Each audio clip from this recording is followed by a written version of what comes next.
Say when.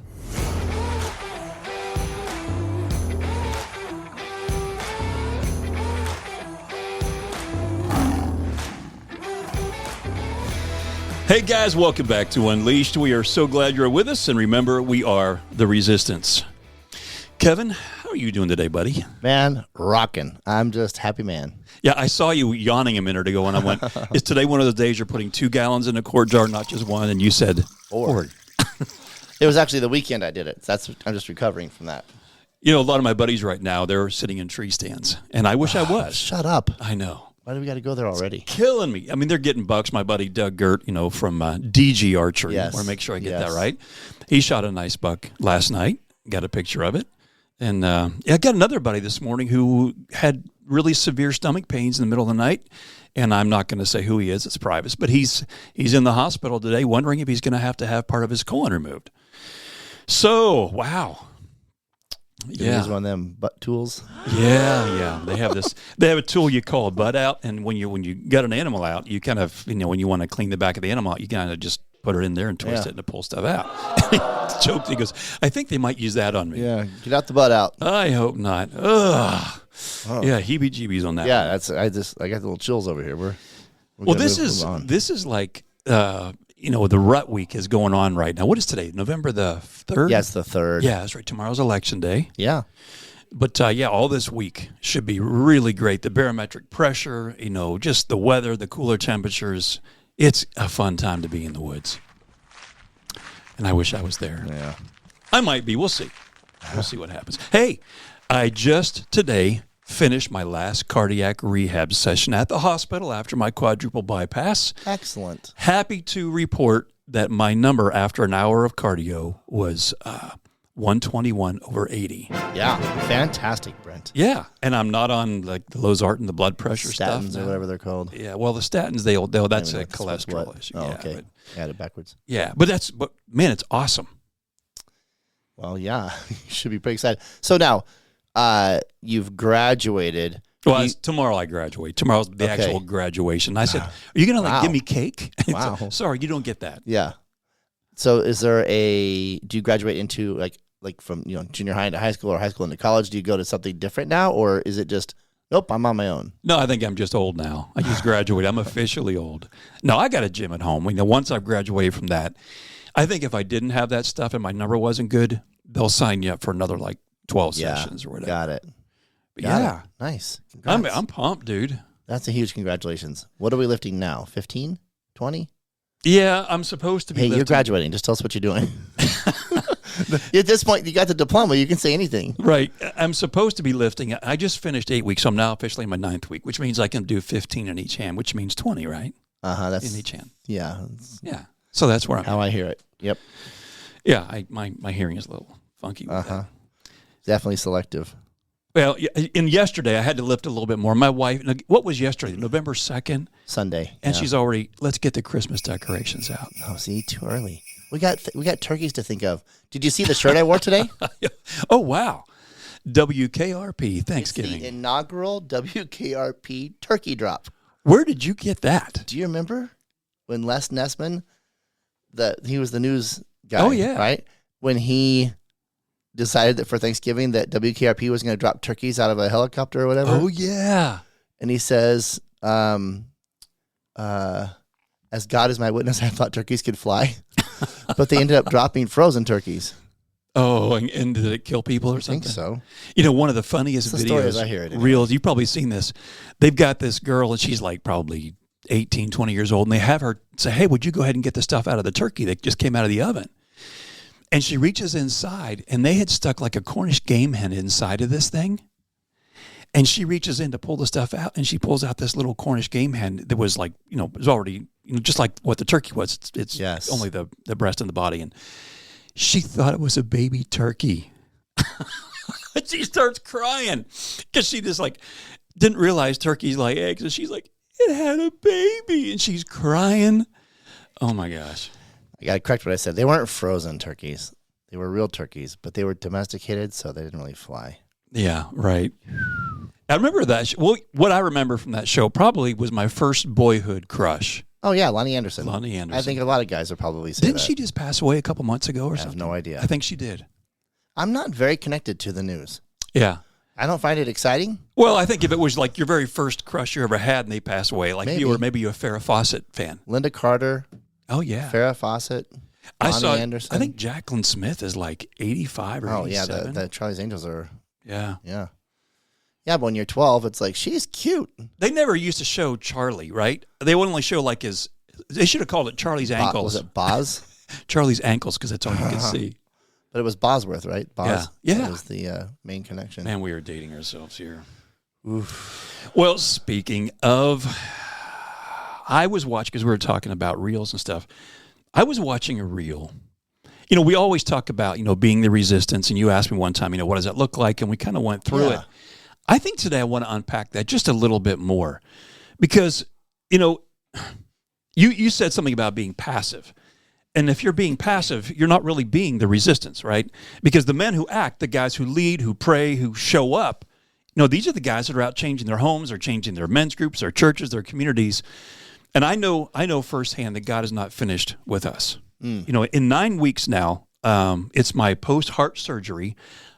And you know this, I feel more alive now than I ever have. And I've got not just a new heart physically, but spiritually. And I truly believe that God has spared my life because he's not done unleashing his men through what God's called me to do and for what he's called you to do. That's the resistance. Did you ever read a book? It was called Can You Drink This Cup by Henry Nouwen. I know Henry Nouwen, but I don't think I've ever read that book. It's basically like the cup of Christ. Do you see it? Can you pick it up? Are you willing to lift the cup? Are you willing to drink what's in the cup? It's an amazing, amazing book. But the whole thing comes back down. I was looking at a reel this morning, and there were some things that really rang true. It's like when you think about the cup of Christ, what we're called to do, we don't want to do. We want to wear a cross, but we don't want to carry our cross, right? We want God to bless us, but we don't want him to change us. We like our lives the way they are. Right. And we want just enough Jesus to inspire us, but not to transform us, because that's going to require more of us. I was thinking about this a second ago too, is, if you're truly in love with someone, don't you find joy in serving them? Yeah, that's interesting. For sure I do. In fact, there's a guy that's a friend of mine that I was able to help this weekend with something. No big deal, but he's just like, hey, I'm sorry if I embarrass you or I bother you or I whatever you. And I'm like, you don't get it. I'm like, two things. One, it's a blessing and an honor to be able to help you. And the people who fail in life tend to not ask for help. Yeah, boy, I have to be careful because I can put my hand up on that one. Probably can put our hand up on that one. But the truth of the matter is, the old axiom, if you want to go fast, go alone. If you want to go far, go together. Yeah. And I think that's a very accurate statement. And how is that far.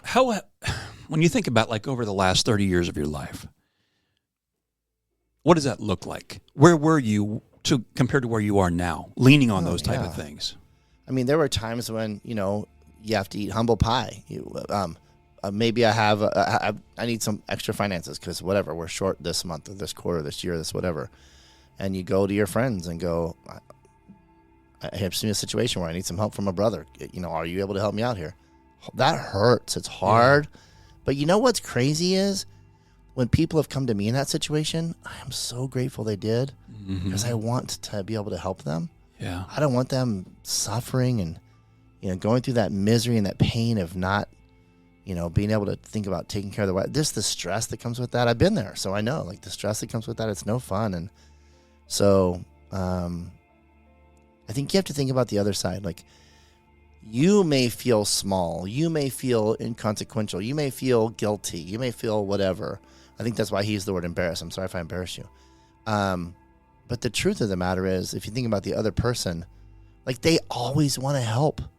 I want my kids to come to me when they need help. I want my wife to come to me when she needs help. I want my friends to come to me when they need help. Now, I'm not always able to help. Oftentimes, I can maybe help point towards help. But I want to be involved in helping them get help. Yeah. And so this is a little contrarian, but if they don't come to me for help, they're taking away my opportunity to get blessed through that as well. Yeah.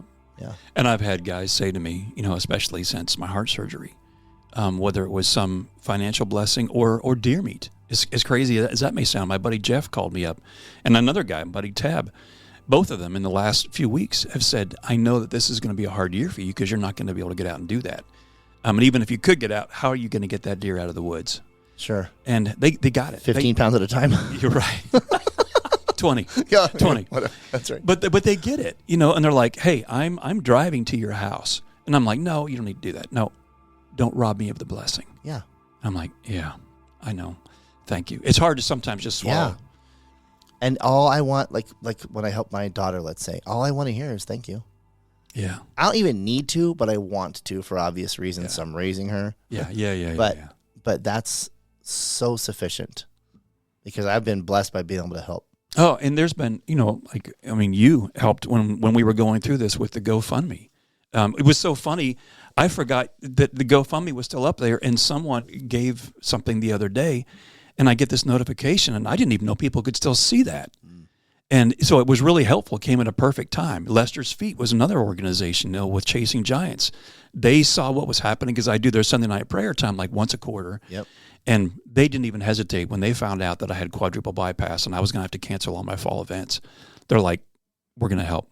We want to keep you doing what you do. Yeah. Because that's my purpose. It's what I'm passionate about. Brent, speaking of which, I see you. You come in here, you're full of energy. You just got off the treadmill. You're pumping in at 121 over 80.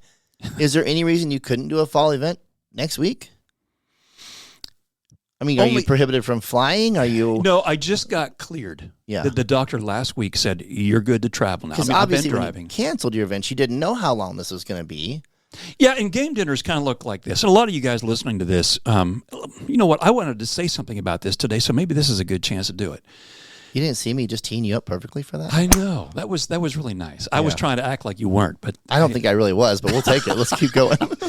But it's true. My last event would have been last week, because by the time you get to November in the rut, whether it's game dinners, sportsman's dinners, conferences, they know they're going to lose a number of guys that aren't going to be able to come. There's a few events that might book in November. By the time you get to December, everyone's got their Christmas stuff, agendas going on at their churches. And they're not doing anything. School plays, church things, whatever's. But yeah, and here's the thing. They could call me and book me next week. Now, if you want to do it for the guys who are in your church already, that's fine. No worries. The problem is you have to have enough time to build an audience. To build an audience, to advertise, because you want to bring in, when I speak for game dinners, and I've been doing those since 2006, I haven't spoken for just tens of 20s. I mean, hundreds and hundreds and hundreds of game dinners and men's conferences and men's retreats and churches. It's I'm trying to think. You have to build that audience because you want the guys that would never darken the door of a church to come through as well. And at the game dinners, I would say probably, and this is the statistic from through the years, 60% of the guys, when a church puts on a wild game dinner or sportsman's banquet or a wild beast feast, whatever you guys call it, you're going to find out that 60% of those guys would probably never darken the door of a church if it wasn't for an event like this. Yeah. Because you're tapping into a brotherhood. You're tapping into their passions, the adventure. John Eldridge nailed it in Wild at Heart when those three principles we talked about: a battle to fight, an adventure to live, and a beauty to rescue. Yep. That's something that is very core to men. Yeah. And you also, they want to have something in their life bigger than themselves to give their lives to. That's kind of what I wanted to talk about today is, when I go and I speak for these events, I love it, but I don't know most of the people when I go and speak at these events, obviously, but I get to know them. But here's what I see. When I arrive at the church and I'm unpacking, they've already got, as part of their staff there to help. Some guys are carrying things in. You have guys back at the sound booth, the video, they're getting things ready. You have the product tables. Guys are moving tables for vendors, maybe their local sportsman shops, archery, gun, whatever they got, fishing. They're getting things set up to wake up the heart of a man when he comes in. Then you walk around the back of the church and they have all these grills and things set up. And, they're frying up fish, or they're cooking venison, tenderloins wrapped in bacon, or... Man... But it's a team. Yes. And they'll do this for hours before the event. Yes. even in the cold, because those guys are having a ball telling stories and communicating. It's not boring. Yeah. That's where the community in that sitting begins. Yeah. Way before the actual event. And so, I don't want to jump to the end of the podcast, but what I want to say about this maybe here is, you guys that are listening, if you've been to some of these events, it wakes you up. You can't wait till it comes around. They've got prize giveaways, crazy stories. And then at the end of the evening, like when I'm speaking, I always start with some of my really crazy off the wall stories. But I bring it back around to something to where my need for Christ and your need for Christ. Because if you can build trust with these guys by loving them well, you've met their bellies, right? You've given them good food, prizes. They've been giving away fishing poles or guns or tree stands or whatever. And the stories, the sense of adventure, if you can build trust with them, because they really believe that you did this because you care about them, not just because you have an agenda to get them saved, because they can see through that pretty quick. Like at the very end, they'll give me some kind of a little card, and I'll read when I get done at the very end of the evening. One of the stories I was doing in the last couple of years was, I got sucked to the bottom of a 16-foot fishing hole, and it was in a whirlpool. And I hit bottom, and that's the only thing that saved my life, because when I hit bottom, I hit a rock or a log or something which allowed me to stop being stuck in that whirlpool, and I could push off and get above. So then I would say to the guys at the end, was it a good thing or a bad thing that I hit bottom? And then bring it back to your life. Maybe you're going through a financial crisis or physical crisis or whatever is going on, and you know that if you hit bottom, that seems like where God just all of a sudden reveals himself the most, and because you couldn't make it yourself without him. Mm. And so it's a wonderful way to be able to use these stories and bring it back around to their need for a Savior. But what I wanted to challenge you guys is, are you guys doing things like that? I mean, some churches will, like, once every quarter, they'll flip pancakes at 8 o'clock in the morning, and they'll have an hour get together. I think that's good. I don't think it's enough. It's great if there's sausage. and pancakes, and maple syrup. The pancakes are a good start, but if there's sausage, it goes from good to great. Bacon. Oh. Well, I take that too, but sausage patties at those events are just... Yeah. Mm. And when they say, you guys, there's enough here, you can come back for seconds. Holler. It's like sick them to a dog. Yeah. But yeah, when it comes back to purpose, I wanted to put a challenge out. If you guys really believe in men's ministry, that's what we're doing here. That's who we're really trying to reach. Yes. Now we're passing the torch off to you. Guys, get involved. Do a small group study with your guys. Do a Saturday morning cookout. Do a game dinner. Do a men's conference. Bring someone for Sunday to talk about reaching men so that the church will get behind, because a lot of churches have stuff for women. A lot of them do. Yes. But not a whole lot for men. Yes. Lydia's Circle and other great groups like that. You ever look through a telescope? Yeah, it's weird you brought that up. I was just thinking about that because of that new comet that they're seeing going right now. Yeah, I think it's gone now, but it's on the other side of the sun or something. I think it's out of our view. Yeah, they're saying they're seeing lights in it. They think it's some spacecraft. Yeah, that's not where I was going with this, Brent. I was trying to tee up. Way to tee up a great story. No, I was just gonna say, when you look through a telescope, it brings things closer, right? So I can look at Mars and brings things closer. I can't see the rings of Saturn with my naked eye, but if I jump on a telescope and look at Saturn, I can see the rings of Saturn. When you go to an event like this, it's telescopic in that it brings heaven in. Yeah. You feel closer to what you're going to, I think you feel closer to what you're going to feel when we get to just have the ultimate brotherhood and hang out with our Lord in heaven. You know what it's like to be elk hunting in Colorado, and then you come back for the afternoon when everything is slow, and you guys sit around and talk about what you saw, or that night when you're cooking after you're done and you're catching up on the day. And the stars, they're all out there, and it's just majestic. I tell you one time about how I was just driving out in the middle of Ohio. I don't even know where I was. I was supposed to come down I-70 to come home from somewhere, and I was like, well, I'm not going to do that because that's boring. So I just jumped off onto a bunch of dirt roads and was driving home. And I knew as long as I was headed west, I would generally get close to home. So it's probably 1 a.m, and it is crystal clear, and there is not a light in the sky. And I'm like, you know what? I just pull over, I get outside, I look out, and I'm like, God, this is amazing. Just unbelievable. I can see the Milky Way. And then about 3 minutes later, I was like, oh, it's kind of getting creepy. Jumping back in my car. Your mind gets a little bit like, I know. Hey, somebody else could be out here. I'm like, who else could be out here? But somebody else could be out here. Who else? You're one of the craziest dark the stories like that is because it was pitch black. 2 years ago, I was with my buddy Tim. We're hunting up in Canada. Mm-hmm. And my one other friend, Jeff, who was with us, he had shot a bear, and we were tracking it, and it was after midnight. You know, it was we're 45 minutes away from the cabin, and we're back where there's no towns anywhere. There's no town for like an hour. And I've never been in such pitch blackness as I was that night. And so after we were tracking his, we found out another buddy had gotten hurt. Somehow he'd cut himself, or we thought he had stabbed himself or something. That's kind of the text we get. Yeah. With what limited text we had. So we drive to the location where this guy is down over this hill, down almost like in this bottom, where he had shot a bear. And when he got down, somehow he had fallen like against a log or something, and a branch had gone up into his leg. Yeah. And he was like on blood thinners, and so there was more blood from him than there was the bear. And so was the bear down? Well, not yet. Okay, that's part of the not yet. Yeah, okay, that's it's part of the story. Yeah, okay. So we get out. There's wolves. I mean, there's wolves in this area big time, and you know it. And we're in the middle of nowhere on a dirt road. And Tim and we get in. I shut my truck off, and we're sitting there, just kind of waiting for them to let us know where they are, so we can come to them. And I held my hand up in the truck. I couldn't see it. Yeah. And so crazy. What's really crazy about the story is, I had jumped over a creek in the dark trying to find the bear an hour before, the other guy's bear. And I had twisted my knee really bad. So I said to Tim, I don't think I'm going to be able to get down that ravine. My knee was really jacked up. And so one of the guys came up, and he went back with him, and they have a gurney like you use from World War II to carry soldiers out. And that's what they were taking down to get this bear out. Well, it was so dark. No one, you couldn't see a thing. And someone would yell, you'd hear Marco, and then way over here you'd hear Polo, because they wanted to know, that's a human, not a bear I'm hearing. Yes. And when they finally found the bear, unfortunately, the bear had not expired yet. And in Canada, you can't carry a gun in the dark like that, loaded gun, in the woods. And so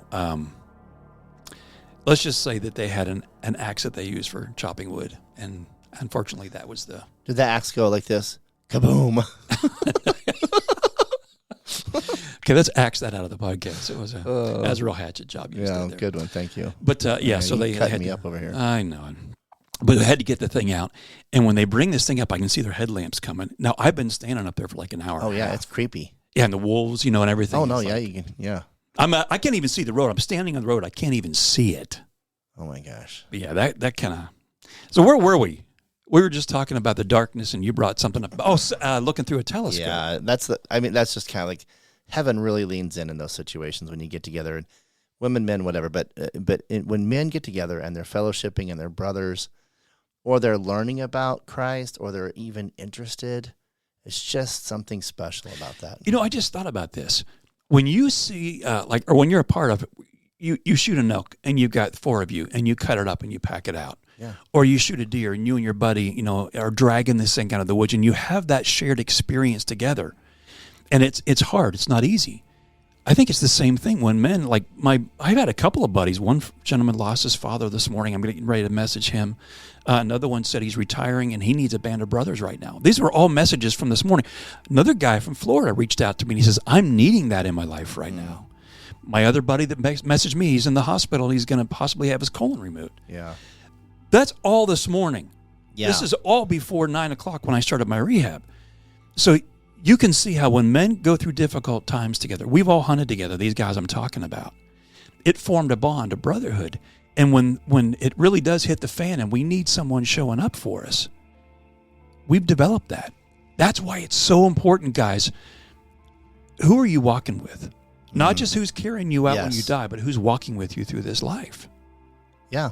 When you do, you go on an elk hunt up in the mountains, 3, 4, 5 guys, whatever your group is, you don't have a plan to pack out an elk on your own.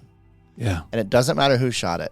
And you don't have to ask for help. Yeah. And that's how life should be. And you don't go, oh, shoot, man, you just ruined my hunt because now I got to help you get yours out. I can't shoot mine now. Yeah. Well, you'll never be on this trip with me again. Right.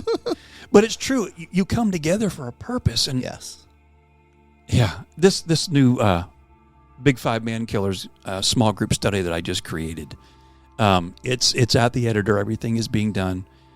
It's what I'm talking about. It's getting these guys together. And once that is out, then the next thing will be Unleashed, the one that Kevin and I have been working on. And it really is about forming, and it's about walking with each other. It's how we learn how he walks with us every single day. That hitting bottom moment that you had, and you get to share how God pulled you out of that. Yeah. Ecclesiastes 4:9, 2 are better than one, because if one falls, the other can help him up. I mean, there's just a ton of biblical support for this, right? Ton of biblical support for this. Well, what's the Proverbs 27? As iron sharpens iron. Yeah. So one man sharpens another. Yeah, no doubt about it. Well, that's what the resistance, guys, what we're really trying to talk about when we say this. It isn't about standing alone. It's about standing together. It's about being shoulder to shoulder. It's brothers in the battle. And I know, all men, when you step up and you're involved with something that's bigger than yourself, you do find purpose. And it gives you a reason to get up. How many guys are listening to this? You're on your way to a job, either on your way home or on your way to a job that you really don't care for, and you've been settling for many, many years because of fear. A couple of weeks ago, we just did a podcast, and it was on willing to risk. Yeah. Are you willing to take a risk? If God has called you to do something, what's holding you back? There is nothing. There's this phrase you've started to use since finding out, and it was basically like, I'm going to get it totally wrong, but I'm not afraid of dying, or until God calls me home. What's that? Oh, yeah. Until God calls me home, I am invincible. Yeah. That's not just a physical invincibility. I mean, that's a mental, a physical, a spiritual invincibility, right? Yeah. When you're rooted in him and you're his. And I think one of the confusing things, I've been through this in my life. I think we all have. You feel like there's more. God's got something more for you, and you're going, but are we talking about my job? Are we talking about something in addition to? What is that? Because are you saying I'm supposed to go quit my job and become a part of the PGA Tour? God wants me to witness that way because I like to play golf? That's one of the questions, guys. So what am I supposed to do with that? How do I even figure out what my purpose is? And one of the things that I say many times with guys is, what's that thing that you can't not do? Right. Or you'd find yourself curled up under an underpass somewhere. Yep, I remember that. Yeah. That's a good one. Well, let me give you an update real quick on me. The effort to continue the lifestyle change is going very well. Yeah, what's happening with that? Last time we talked, you had lost 30 pounds? Yeah, 35 now. Okay. So that probably was over a 2-week period. I've sort of stalled at 35 a bit. So, I have noted a couple things to try and figure out what that is. I think one is I do love sausage. I mean, sausage patties are just amazing. Yeah, but you're going to hit those plateaus where your body stops for a while. Yeah, but, there's just a ton of sodium is what I'm kind of getting at. Oh, yeah. I'm not afraid of the sausage. It's the salt that I don't necessarily love. So I think probably holding a little water weight. But, my ankles had been getting a little bit swollen. They're not really experiencing that anymore. That's a great thing. So my numbers have dropped really low. I think I told you that. I went from the 350s down to the 140s on the glucose measure. Even after a meal, like 141, I think was my last. I measure like once a week. I'm just not interested in poking myself 3 times a day. Yeah, I know that. And I don't even poke myself every other day anymore because I know pretty much where my diet is, what my number is going to look like. I can tell by how I feel. Yeah, you can. Instantly, yeah, how you can. I feel. I mean, so Saturday night we have our supper club. The gal's house we were at, she makes the most amazing beef and noodles. Amazing. A little heavy on the noodles. Yeah, that's what I was going there. Beef? Okay, well. A little heavy in the belly. But, you sort of learn what you can tolerate, and you sort of learn ways to tolerate it better. So I'm learning crazy things like, hey, drink Metamucil before you go and eat a bunch of fiber, or before you go and eat a bunch of carbs, because it'll slow down the processing of the carbs. Huh. All right, well, there's a lemonade Metamucil out there apparently, and it's not too bad. I like it. Tastes okay. And then drinking a lot of water before, so you feel more full. You feel full. Well, when you hammer the Metamucil, you're drinking at least 8 to 10 ounces anyway, so you're kind of already getting there. Makes that gel in your stomach, and I know it's like cheating the system. I'm the big thing for me is still I'm really good at staying away from sugar. I mean, I'm now eating blueberries and a little bit of whipped cream at night. That's my dessert, and it's so good. Yeah. But what's funny is I would have been like, that's not sweet enough, like 3 months ago. What's your why behind that? Well, I think I have a couple that are very obvious. One is I just want to be around with my wife for a long time. I don't want to feel like I left her Yeah. early or with a mess or whatever. Know how to. I mean, we had kids that were I get it. unable to sort of be on their own. It was a much bigger deal. Our kids are now grown, and one's married, and the other one's 24, and so they're certainly fine on their own. But I have this renewed, and it's just been like this for the last 7 or 8 years, but just a renewed, not just love, but in love with my wife experience that's been going on, which has been wonderful. And I just love her more and more literally every day. So I love when you post, you say the lovely sky. yeah, the lovely sky or the ever lovely sky. And we're then talking about his wife's name. We are. And my nickname for her is Sweet Love. Aw. Yeah. So, and it has been forever. But yeah, I mean, she's absolutely one of the biggest reasons. So I sort of waffle between is God a reason or not a reason? So biblically, God's a reason, right? Because my body's a temple and all the stuff that comes with that. And also biblically, to be absent from the body is to be present with the Lord. Right. You know what I'm saying? Right. So it's kind of like, Maranatha, Lord Jesus, or just come get me if you want. So I waffle there. Like Waffle. yeah, that's That's a food group. choice of terms on purpose. Saturday morning we have a waffle event that I used to go to every Saturday morning, free waffles at a friend's house. See, I have to eat more fish now. I said that on purpose. Sorry, that was pretty funny. Oh gosh, you better stop now. On a scale of 1 Oh to 10. gosh, just stop. What did you memorize all these before you came in today? How many times have you used these in your life? All right. Well, anyway, I just had to say it for the hell of it. I knew there was more coming. Yeah. It's going great overall, and I feel really good. I'm much more energetic. I care about pickleball. I'm moving faster on a pickleball court.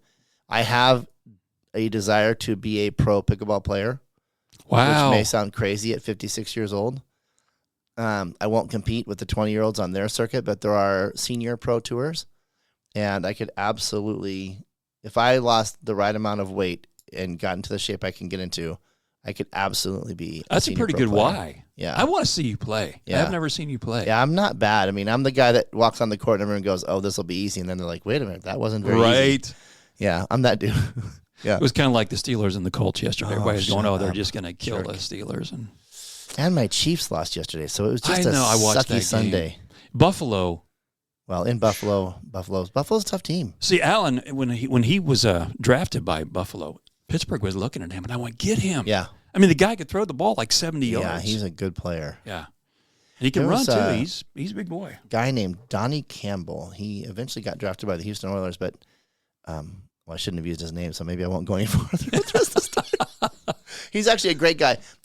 He was the coach for what's that TV show with the soccer coach that went over to England.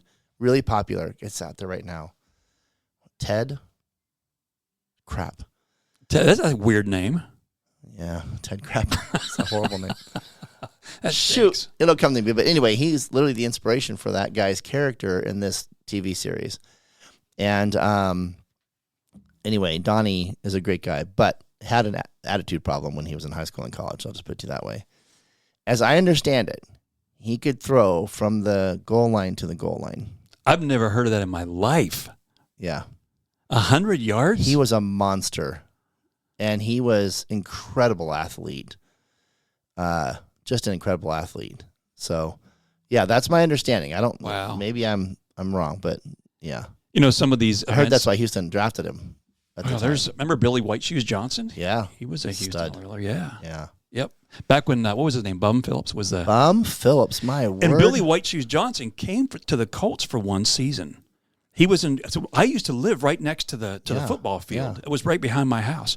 Okay, I got to tell the story before we wrap up. This is so good.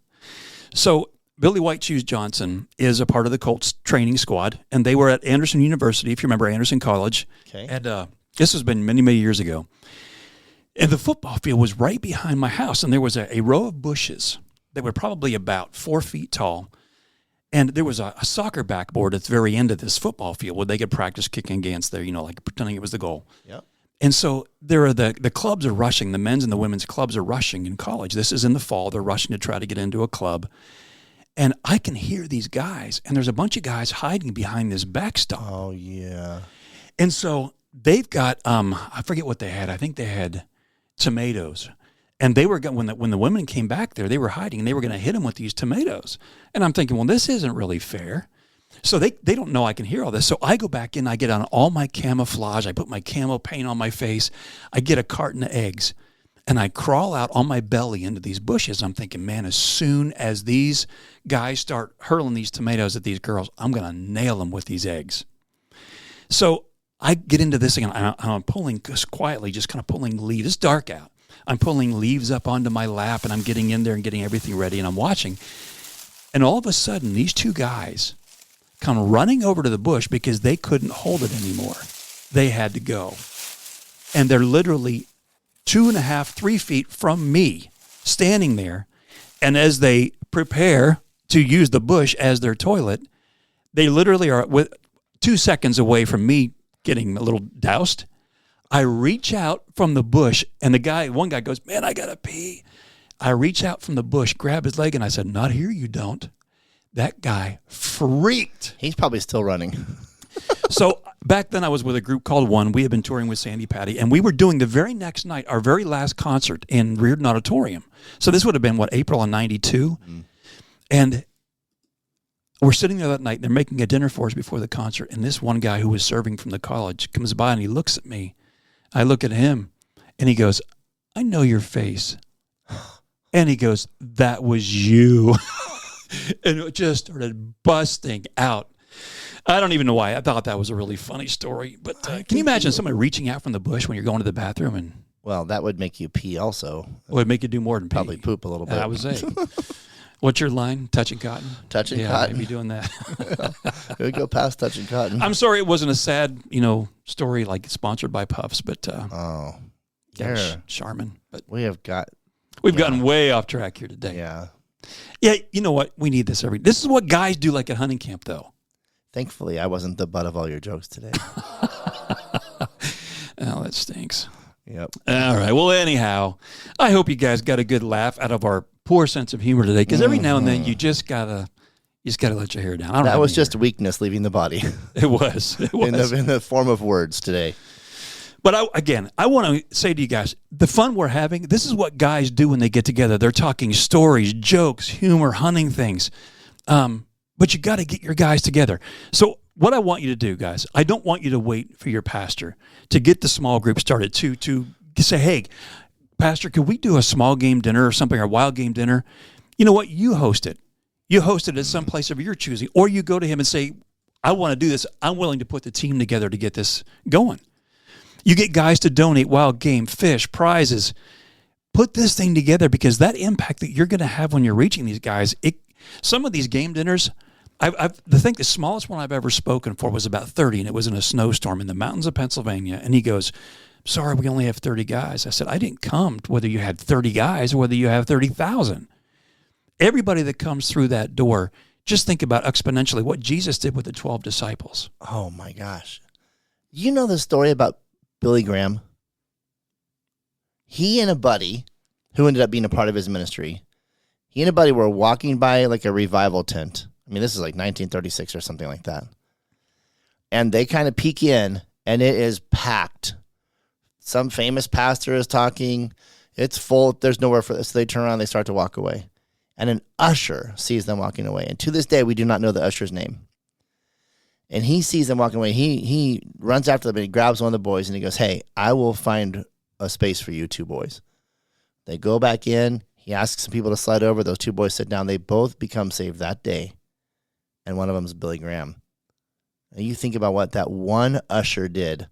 Billy Graham preached to more people in person than anyone we've recorded. Yeah. You think about that. Because that's the point you're making. When I had written the book before last was a book called Into the Wilds. I got a letter from Franklin Graham. Thank you for writing this book. I've still got that to this day. It's those people that have an influence in your life. And that's what we're saying to you as guys. Be the influence to others. You've got so many buddies out there, the guys that love the outdoors, love this kind of stuff. And you're going, but how can I ever reach them? Well, we just kind of gave you some great ideas. And if you want to find out, here's something else you can do. You can go to unleashed.men, and you can send me a thing on there saying, hey, I'm all in on this. I want to do it. How do I do it? And I can help walk you through it. All kinds of great stuff. But anyhow, we just want to encourage you guys to be a part of the resistance. It is so important that you watch and see where God is at work, and then you join him in it. Yeah, stand up. It's time to stand up. Yeah, he will put those desires on your heart.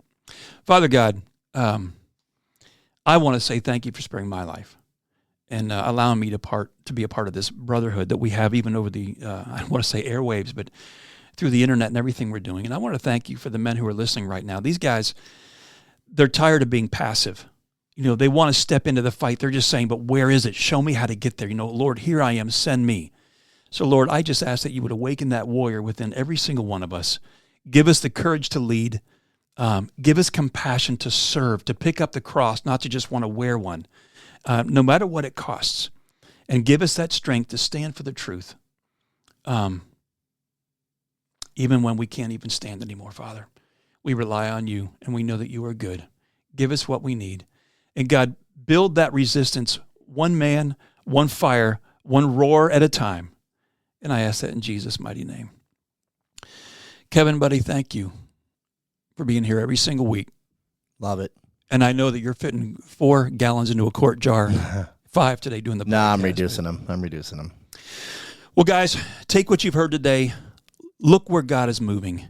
And remember this, that when a man knows who he is in Christ, that he's been created in the image of the living God, when he's no longer held captive by the opinions of others or cares whether he lives or dies, that man is now extremely dangerous for good, because he's been unleashed. Amen. That's the resistance. Be the resistance, guys. We'll see you next time.